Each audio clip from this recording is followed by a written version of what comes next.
If we don't have free speech, then we just don't have a free country. It's as simple as that. If this most fundamental right is allowed to perish, then the rest of our rights and liberties will topple, just like dominoes, one by one. They'll go down. That's why today I'm announcing my plan to shatter the left-wing censorship regime and to reclaim the right to free speech for all Americans. And reclaim is a very important word in this case because they've taken it away. In recent weeks, bombshell reports have confirmed that a sinister group of deep state bureaucrats, Silicon Valley tyrants, left-wing activists, and depraved corporate news media have been conspiring to manipulate and silence the American people.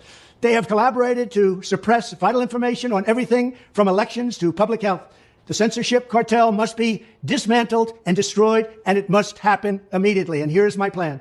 First, within hours of my inauguration, I will sign an executive order banning any federal department or agency from colluding with any organization, business, or person to censor, limit, categorize, or impede the lawful speech of American citizens. I will then ban federal money from being used to label domestic speech as mis- or disinformation.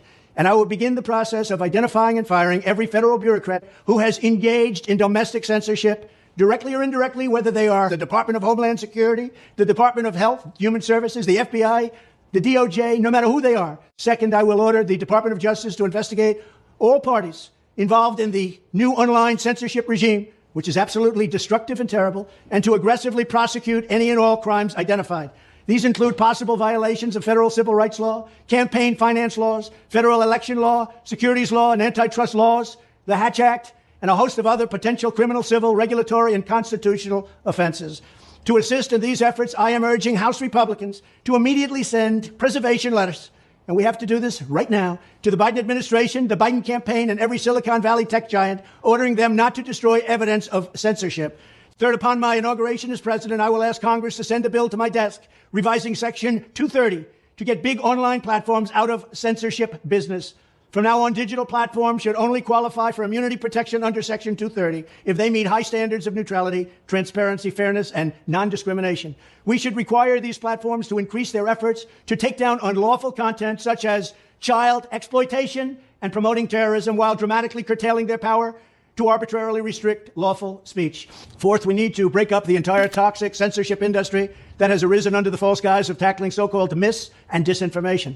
The federal government should immediately stop funding all nonprofits and academic programs that support this authoritarian project. If any U.S. university is discovered to have engaged in censorship activities or election interferences in the past, such as flagging social media content for removal of blacklisting, those universities should lose federal research dollars and federal student loan support for a period of 5 years and maybe more.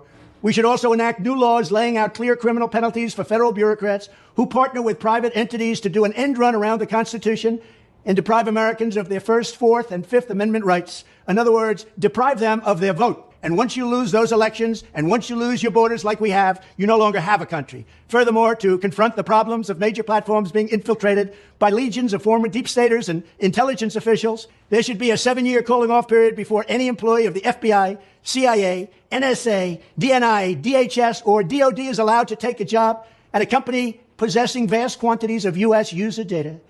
Fifth, the time has finally come for Congress to pass a digital Bill of Rights. This should include a right to digital due process. In other words, government officials should need a court order to take down online content, not send information requests such as the FBI was sending to Twitter. Furthermore, when users of big online platforms have their content or accounts removed, throttled, shadow banned, or otherwise restricted, no matter what name they use, they should have the right to be informed that it's happening, the right to a specific explanation of the reason why, and the right to a timely appeal. In addition, all users over the age of 18 should have the right to opt out of content moderation and curation entirely and receive an unmanipulated stream of information if they so choose. The fight for free speech is a matter of victory or death for America and for the survival of Western civilization itself. When I am president, this whole rotten system of censorship and information control will be ripped out of the system at large. There won't be anything left. By restoring free speech, we'll begin to reclaim our democracy and save our nation. Thank you, and God bless America.